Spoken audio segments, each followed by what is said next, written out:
Connais-tu quelqu'un qui a passé toute sa vie à essayer de se débarrasser de ses mauvaises habitudes, mais qui échoue toujours? Certaines personnes tentent de surmonter leurs addictions, alcool, drogue ou d'autres problèmes comme l'obésité ou la procrastination. Mais à chaque fois, quelques jours plus tard, elles retombent dans leur travers. Tu as probablement déjà entendu quelqu'un dire qu'il allait perdre du poids. Cette personne entame une diète ultra restrictive, supprime tout ce qu'elle considère comme mauvais, se met à courir, va à la salle tous les jours. Puis, quelques jours plus tard, quand le stress, la fatigue, le travail, les enfants, les études s'ajoutent à l'équation, tout s'effondre et cette personne revient à ses mauvaises habitudes, parfois pire qu'avant. Ça arrive souvent, peut-être même que cette personne, c'est toi. Mais si je te disais qu'il existe une méthode, un système qui combine plusieurs philosophies japonaises dont j'ai déjà parlé sur la chaîne, un système capable de t'aider à surmonter n'importe quelle mauvaise habitude, l'obésité, l'alcool, la procrastination. Et le meilleur, ce système est super simple. Ce système combine plusieurs concepts, Ikigai, Kaizen, Hara Hachibu, Wabi Sabi et enfin Gambaro. Mais je dois te prévenir, ce système va à l'encontre de ce que racontent la plupart des coachs en productivité et des gourous de la motivation. Il va te demander de faire quelque chose d'absurdement petit. Si petit que tu vas croire que ça ne marche pas, jusqu'à ce que ça marche. Je t'invite dès maintenant à mettre un like et à commenter en dessous. Quelle est l'habitude que tu veux le plus changer dans ta vie? Tu verras, cela aidera pour la suite de la vidéo. Commençons. Chapitre 1. Le jour où tout a changé. Aujourd'hui, je vais raconter l'histoire d'un homme. Son nom, Christophe. Christophe avait 40 ans, pesait 142 kilos et il était en train de mourir lentement, sans s'en rendre compte. C'était pas un mauvais gars, il travaillait comme gestionnaire de stock dans un entrepôt depuis 15 ans. Réveil à 5 heures, retour à 19 heures, 2 enfants, une femme, des factures. Un gars de la classe moyenne, qui pique, qui fait passer sa famille avant tout et qui oublie qu'il a un corps. Son alimentation, ce qu'il avait le temps d'avaler. Petit déjeuner dans la voiture, déjeuner sur son bureau, dîner devant la télé parce qu'il était trop épuisé pour s'asseoir à table avec les siens. Les week-ends, pizza, bière et canapé. Il le méritait. Après tout, il travaillait comme un mulet. Son corps envoyait des signaux. Monter les escaliers l'épuisait. S'attacher les lacets devenait un défi d'ingénierie. Il s'asseyait, retenait sa respiration, serrait le ventre pour y arriver. Ses enfants voulaient jouer avec lui. Il trouvait des excuses. Sa femme proposait une balade. Il était trop fatigué. Mais tu sais ce qui faisait le plus mal? Ce n'étaient pas les chiffres sur la balance. C'était le regard de sa fille de 7 ans. Elle avait arrêté de lui demander de jouer avec elle. Elle avait compris que papa ne joue jamais.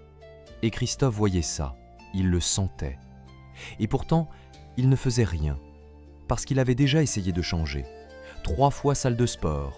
Abandon. 3 semaines de régime low carb. Abandon. 5 jours de course matinale. Abandon. Il était arrivé dans cet endroit dangereux où tant de gens meurent sans mourir. La résignation. C'est comme ça, j'ai toujours été gros, c'est génétique, mon métabolisme est lent, j'ai pas le temps. Jusqu'au jour où son corps a dit « stop ». C'était un samedi matin. Christophe était dans le jardin avec son fils de 9 ans. Enfin, il n'était pas vraiment avec lui. Il était assis sur une chaise en plastique et son fils jouait au ballon, tout seul. Le ballon partit trop loin et atterrit dans le massif de fleurs du voisin. « Papa, tu peux me le récupérer ?» Christophe se leva, avança jusqu'au massif, se pencha pour ramasser le ballon et ne put pas se relever. Pas parce qu'il avait mal, pas parce qu'il était blessé, mais parce qu'il n'avait pas la force, littéralement, de soulever son propre poids. Il resta là, à 4 pattes dans les fleurs du voisin, en sueur, haletant, essayant de se relever, tandis que son fils de 9 ans le regardait en silence. Le voisin dut venir l'aider. Ça peut sembler absurde pour certains, mais crois-moi, il existe des gens qui vivent ce genre de situation, des choses simples qui deviennent impossibles. Ce soir-là, Christophe s'assit au bord du lit et il pleura. Il pleura parce qu'il avait 40 ans et qu'il avait eu besoin d'aide pour se relever. Il pleura parce que son fils avait vu ça. Il pleura parce qu'il savait qu'il venait de graver dans la mémoire de son enfant « Mon père est faible ». Sa femme entra dans la chambre, ne dit rien, l'enlaça, puis murmura « Chris, tu as besoin d'aide. vraiment. Le dimanche matin, il appela la seule personne qu'il connaissait qui avait perdu du poids et l'avait gardé. Un ami, Marc, qui avait perdu 30 kilos et qui était différent. Pas seulement plus mince, plus complet. « Marc, j'ai besoin d'aide. Tu es allé voir un médecin? Tu as pris des médicaments? Comment tu as fait ?» Marc répondit après un silence.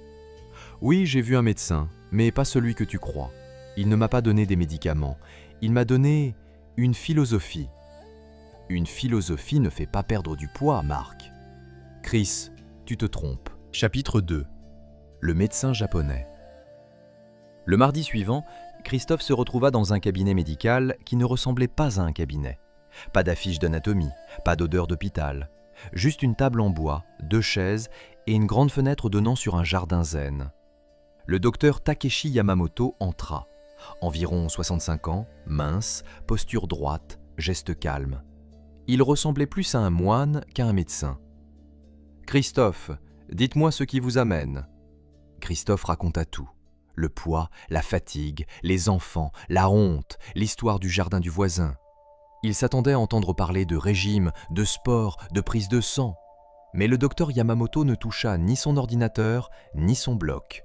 Il dit simplement « Dites-moi, combien de fois avez-vous essayé de perdre du poids ? 3, 4 fois peut-être ? Et combien de temps ont duré ces tentatives ? 2 mois maximum, souvent quelques semaines. » Le médecin hocha la tête. « Vous savez pourquoi vous avez échoué ?» Christophe récita les excuses classiques, le manque de temps, la génétique, le métabolisme. Le docteur leva la main pour l'interrompre. « Non, vous avez échoué parce que vous avez essayé de gagner une guerre de 40 ans, en un combat de 2 mois. » Silence. Votre corps a mis 40 ans à arriver là. Votre esprit a mis 40 ans à construire ses habitudes. Et vous pensez pouvoir tout défaire en quelques semaines ? Le médecin se redressa. Je vais vous faire une proposition. Je vais vous demander de mettre en place un changement, si petit que vous penserez que je me moque de vous, si minuscule qu'il vous semblera inutile. Vous acceptez ? Christophe, désespéré, répondit « J'accepte n'importe quoi. » Bien. À partir d'aujourd'hui, chaque matin, avant de faire quoi que ce soit, vous allez boire un verre d'eau. Silence. Il attendait la suite, mais il n'y avait pas de suite. Un verre d'eau, tous les jours, pendant 2 semaines, rien d'autre.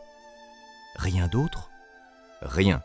Vous pouvez continuer à manger de la pizza, boire de la bière, regarder la télé, mais vous ajoutez ce verre d'eau. Docteur, avec tout le respect, j'ai 50 kilos à perdre, un verre d'eau ne fera rien. Vous avez raison, le verre d'eau ne vous fera pas perdre 50 kilos. Puis le docteur Yamamoto se pencha vers lui. Mais il fera quelque chose d'infiniment plus important. Il vous prouvera que vous pouvez tenir une promesse que vous vous faites. Et cette preuve est la seule chose dont vous avez vraiment besoin. Christophe quitta le cabinet perplexe. 200 € pour qu'on lui dise de boire un verre d'eau. Il était presque en colère. Mais une phrase le hantait. Une promesse à toi-même. Combien de promesses avait-il brisées ? Combien de lundis avait-il juré « cette fois j'y vais » pour abandonner le mercredi ? Si on ne peut pas se faire confiance à soi-même, comment changer ? Ce soir-là, il posa un verre d'eau sur sa table de nuit. Le lendemain, à 5 heures, le réveil sonna. Il vit le verre, il le but. Jour 2, jour 3, jour 7, sans réveil, il ouvrit les yeux et pensa en premier « Où est mon verre d'eau ?» Son cerveau commençait à l'attendre. Au 14e jour, il retourna voir le docteur. « Vous l'avez fait tous les jours ?»« Oui. »« Comment vous vous sentez ?»« Un peu idiot, je n'ai pas perdu 1 gramme, mais je sais pas, j'ai réussi pendant 14 jours. » Le docteur sourit. « Vous venez de découvrir le Kaizen, l'amélioration continue par des changements microscopiques. Ce n'était pas le verre d'eau, Christophe, c'était la preuve que vous pouviez changer. Vous êtes prêt pour la suite ?» Christophe hocha la tête. « Continuez le verre d'eau et maintenant, mettez la moitié de ce que vous mettez d'habitude dans votre assiette. » La moitié ? C'est ridicule. Vous pourrez vous resservir si, après 20 minutes, vous avez encore faim. Christophe accepta. 3 semaines plus tard, il avait perdu 3 kilos. Chapitre 3. La philosophie cachée. Le docteur ne lui avait pas encore dit qu'il lui enseignait plusieurs piliers d'une philosophie japonaise complète. Kaizen, Hara Hachibu, Ikigai, Wabi-sabi, Gambaru.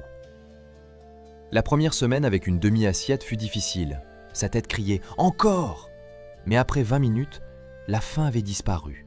Son corps n'avait pas faim, il était juste mal habitué. Le docteur était en train de lui enseigner le Hara Hachibu, manger jusqu'à 80% de satiété. Puis vinrent les marches, pas du sport, juste marcher jusqu'à la boîte aux lettres, 20 mètres. Docteur, c'est rien. Ce n'est pas de l'exercice, c'est la création d'un réflexe de mouvement. Le 3e jour, sa fille l'accompagna. Elle lui prit la main, elle lui raconta l'école, des choses qu'elle ne lui disait jamais parce qu'il était toujours trop fatigué. La semaine suivante, ils allèrent jusqu'au coin de la rue. 2 mois plus tard, 8 kilos, mais surtout, une lumière dans son regard. « Pourquoi faites-vous tout ça ?» demanda le docteur. Christophe réfléchit pour la première fois. « Je veux voir mes enfants grandir. Je veux accompagner ma fille à l'hôtel un jour. Je veux être là pour ma femme. Je veux être quelqu'un dont je suis fier. » Voilà votre Ikigai. Plus jamais Christophe ne pensa à l'eau ou aux calories. Il pensait à sa fille lui tenant la main, à marcher à ses côtés le jour de son mariage. La motivation s'éteint. Le sens, jamais. Chapitre 4. La première chute. 3 mois plus tard, 14 kilos.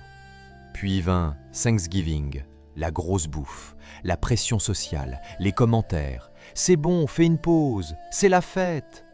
Il céda, il mangea trop, beaucoup trop. Le soir, devant le miroir, « Voilà, t'as tout gâché, comme d'habitude. » Le lendemain, pas envie de boire son eau, pas envie de marcher. Puis il se rappela une phrase du docteur. « Tu vas échouer, et c'est ce jour-là que tu sauras si tu as vraiment changé. » Il envoya un message. « J'ai tout raté. » Réponse immédiate. « Viens cet après-midi. » Le docteur l'écouta, puis demanda. « Tu as bu ton eau ce matin ? » « Oui. » « Tu as marché ? » « Oui. » « Alors tu n'as pas échoué, tu as trébuché. Un échec, c'est quand tu t'arrêtes. Un trébuchement, c'est quand tu continues malgré tout. » Puis il lui enseigna le wabi-sabi, la beauté de l'imperfection, l'idée que rien n'est parfait, rien n'est fini, rien n'est permanent. Tu as trop mangé un jour, et alors, ça efface 14 kilos ? Ça efface 3 mois ? Non. Un jour imparfait ne détruit pas un parcours. Et il lui enseigna Gambaru, persévérer malgré la difficulté. Ainsi, Christophe reprit. Et il retomba encore, à Noël, à l'anniversaire de son fils, lors d'un week-end stressant. Mais à chaque fois, il revenait. Eau, demi-assiette, marche. Son cerveau comprit, on ne renonce plus. 6 mois, 23 kilos. Le vrai changement ? Jouer au Lego avec son fils et se relever sans effort. Dire oui à une balade avec sa femme, courir avec sa fille dans le jardin. La femme le regardait et souriait. L'homme qu'elle avait épousé revenait. Pas son corps, son essence. Chapitre 5. La question qui change tout, 9 mois. 35 kilos. Il marcha désormais 30 minutes par jour. Il mangeait naturellement moins. Le docteur demanda « Quand avez-vous pensé pour la dernière fois à abandonner ?» Christophe réfléchit, mais ne s'en souvenait plus. Vous savez pourquoi ? Parce que vous avez arrêté d'essayer de changer. Vous avez commencé à vivre différemment. Le docteur dessina 5 cercles. Ikigai, ton but. Kaizen, 1% d'amélioration par jour. Hara Hachibu, la modération. Wabi-sabi, l'imperfection. Gambaru, la persévérance. Ce n'est pas un système pour perdre du poids, c'est un système pour transformer ta vie. Chapitre 6. Le moment de vérité. 12 mois. Analyse sanguine. Cholestérol normal. Tension parfaite. Glycémie impeccable. Vous avez commencé un traitement ? Demanda le docteur perplexe. Oui, je bois de l'eau le matin. Le médecin ne comprit pas la blague, mais Christophe, lui, oui. Ce n'était pas l'eau, c'était 365 petits choix. 18 mois, 52 kilos, 90 kilos, Sa fille eut 9 ans. Ils jouèrent au parc, il courut avec eux. Un parent lui demanda « Comment t'as fait ?» Christophe sourit. Un pas après l'autre. Le soir, sa femme lui dit « Tu sais ce que j'aime le plus dans ta transformation ? Ce n'est pas que tu as maigri, c'est que tu es revenu. » Chapitre 7. Le système complet 2 ans après la première consultation. Christophe pesait 88 kilos. Il maintenait son poids. Il continuait eau, marche, 80% de satiété. Et maintenant, il aidait d'autres personnes. Quel est le plus petit changement que tu peux faire aujourd'hui ? Aller à la salle ? Non, plus petit. Boire un verre d'eau ? Voilà, pendant 2 semaines. 9 personnes sur 10 ne reviennent jamais. Elles cherchent la solution miracle. Mais la 10e revient et elle réussit. Le docteur Yamamoto prit sa retraite. Lors de leur dernière rencontre, il dit « Tu sais, tu n'as jamais eu besoin de moi. Je t'ai juste donné la permission d'aller lentement, d'être imparfait, de continuer malgré tout. La force, tu l'avais déjà. » Christophe pleura parce qu'il comprit. Chapitre 8. L'héritage. Dans son salon, 2 photos. La première, Christophe, 142 kilos, assis sur une chaise, regardant ses enfants jouer, sans participer. La seconde, Christophe, 88 kilos, au sol, en train de jouer au Lego, sa fille sur son dos, en train de rire. Sa femme avait pris cette photo en secret. Pourquoi tu l'as prise ? Parce que c'est le moment que j'attendais depuis 10 ans, le moment où tu es revenu. Mais le plus beau, sa fille de 12 ans a dit un jour « Mon père est la personne la plus disciplinée que je connaisse. » Pourquoi ? Parce qu'elle l'a vu, boire son eau, marcher, trébucher, se relever, toujours. Elle a appris que la transformation, ce n'est pas la motivation, c'est l'identité. Conclusion. Le défi que je te lance. Si tu es encore là, c'est que tu cherches quelque chose. Peut-être perdre du poids, peut-être vaincre une addiction, peut-être arrêter de vivre à côté de ta propre vie. Et tu te dis peut-être « ça ne marchera pas pour moi ». Ton histoire est différente, oui, mais le système, lui, est universel. Le problème n'est pas que tu ne sais pas quoi faire, tu le sais très bien. Le problème, c'est que tu veux tout changer d'un coup. Tu veux gagner une guerre de 20 ans en 21 jours. Et tu échoues.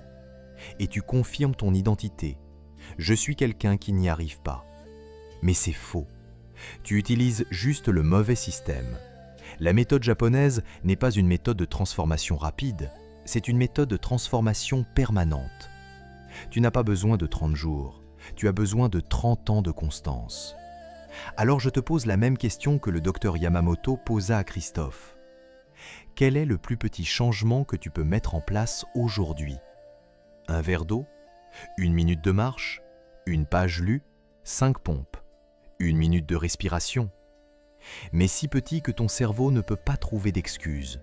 Fais-le pendant 14 jours, seulement ça, pas plus. Et au 14e jour, tu auras acquis la seule preuve qui compte. Tu peux tenir une promesse envers toi-même. À partir de là, tu peux tout changer, brique après brique, 1% par jour. Ikigai te donne le sens, Kaizen te donne la méthode, Hara Hachibu te donne la modération, Wabi Sabi te donne la compassion, Gambaru te donne la force. Tu n'as pas besoin de tout aujourd'hui, tu as juste besoin de commencer. Et quand tu trébucheras, pas si, mais quand, tu ne renonceras pas, tu te relèveras, parce que la pratique n'est pas l'art de ne jamais tomber, c'est l'art de se relever, toujours. Commence à changer dès maintenant en faisant une action simple.